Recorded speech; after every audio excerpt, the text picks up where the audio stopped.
즉 따라서 콘도 및 빌리지 렌트 비용 및 구매 비용도 자연스럽게 쭉쭉쭉쭉 올라갈 수밖에 없는 구조라는 뜻입니다. 안녕하세요, 필리핀 승빈입니다.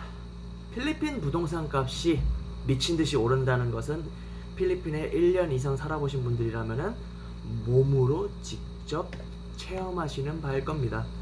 직접적으로 부동산 구매를 하지 않으시더라도 월 렌트비만 해도 계속 집주인들이 올려받으려고 하니 말이죠. 솔직히 우리 정서상 몇 년 살았으면 렌트 값을 내려줄 만도 한데 이놈의 얄미운 집주인들은 절대 그런 거 없죠.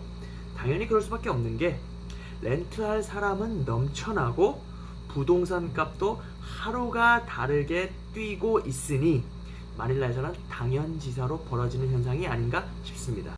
필리핀 부동산, 특히 마닐라 인근 근방의 부동산 값은 지난 5년간 미친듯이 오르고 있습니다. 특히 파사이 지역을 기점으로 마카티, 보니파시오 등 필리핀 마닐라 내의 부동산 값이 안 오르는 곳을 찾기가 더 힘들 정도입니다.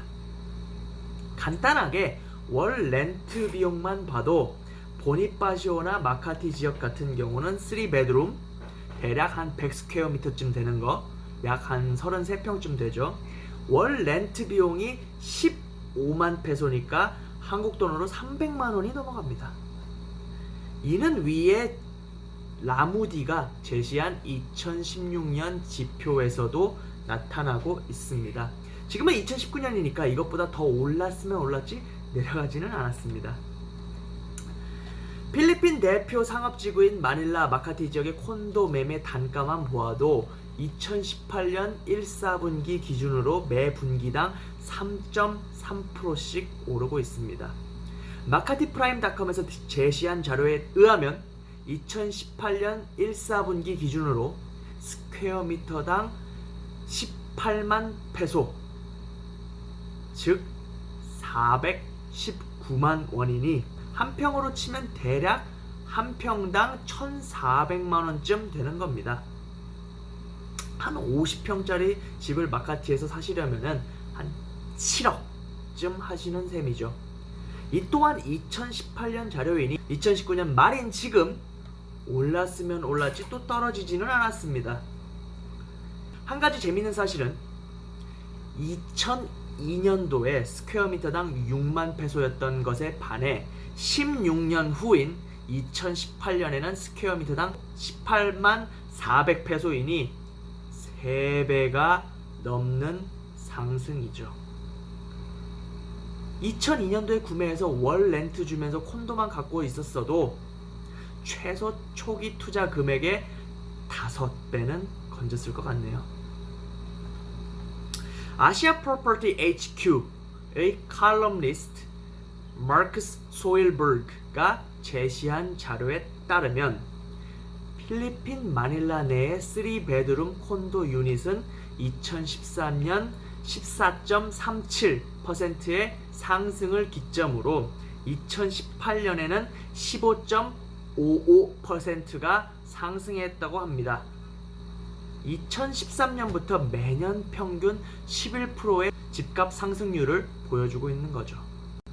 또한 2019년 필리핀 신문인 inquirer.net에서 보도한 자료에 따르면 필리핀 중앙은행 BSP는 필리핀 내 콘도 값이 평균 10.9% 상승, 타운하우스는 9.6% 상승하였다고 밝혔습니다. 자, 그렇다면 왜 이 같은 부동산 버블이 생기고 있을까? 혹자는 말합니다. 필리핀 내 포고스란 중국인들이 필리핀 내에 기반을 두고 하는 온라인 카지노 사업장입니다. 포고스가 성행함에 따라 현재까지 필리핀 내에 약 14만 명의 중국인이 거주하고 있다. 때문에 온라인 카지노 사업이라는 것이 막대한 돈을 버는 사업이고, 돈을 만져본 중국인들이 안 그래도 망해가는 중국 자국에 투자하기보다는 그들이 살기 좋다고 느끼는 필리핀에 투자할 것이다. 투자 방법으로는 당연히 선호되는 것이 그들이 거주할 수 있는 콘도 등을 구매하는 것, 즉 부동산이기 때문에 부동산 값이 하루가 다르게 뛰고 있다. 지금은 14만 명밖에 안 되나 그들의 수는 지속적으로 더 늘 것이다. 왜냐하면 중국이 붕괴하고 있기 때문이다. 이렇게 말하는 분도 있습니다. 아니, 사실 이 말은 한 경제 칼럼니스트가 한 말입니다. 즉 아무나 떠들어대는 말이 아니란 소리죠. 사실 이 말이 틀린 말은 아닌 게 현재 메트로 마닐라 내 사무실을 렌트해야 되는 업종 비율을 살펴보면은 1위 IT 계열, 즉 콜센터, BPO입니다. 그들이 41%를 차지하고 있고 그 뒤를 2위 포고스, 중국산 카지노가 28%로 바짝 쫓고 있습니다.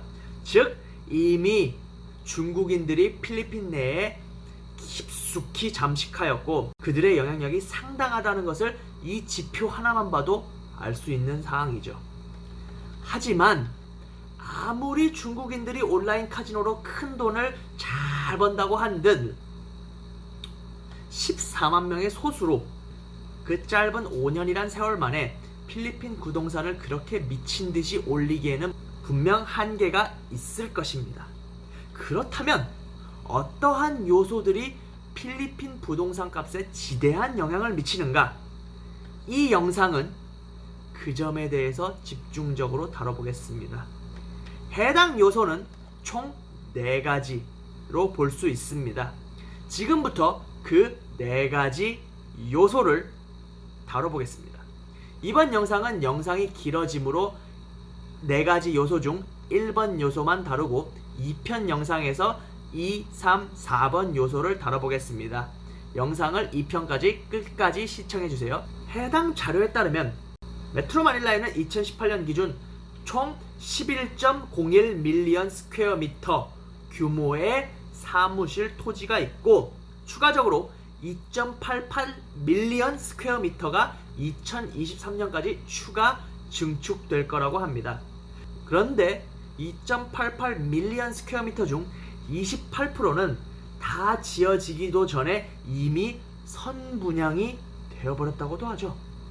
즉 이것이 시사하는 바는 얼마나 필리핀 내에 특히 메트로 마닐라 내에 사무실 부족 상황이 벌어지고 있는지를 보여주는 사실일 것입니다. 콘도나 집이 아닌 사무실이 부족하다. 즉 이 말을 다른 말로 하자면은 필리핀 내에 지금 현재 엄청나게 많은 일자리들이 쏟아지고 있으며 돈을 벌려면은 직원들이 집이 있어야겠죠. 즉 따라서 콘도 및 빌리지 렌트 비용 및 구매 비용도 자연스럽게 쭉쭉쭉쭉 올라갈 수밖에 없는 구조라는 뜻입니다.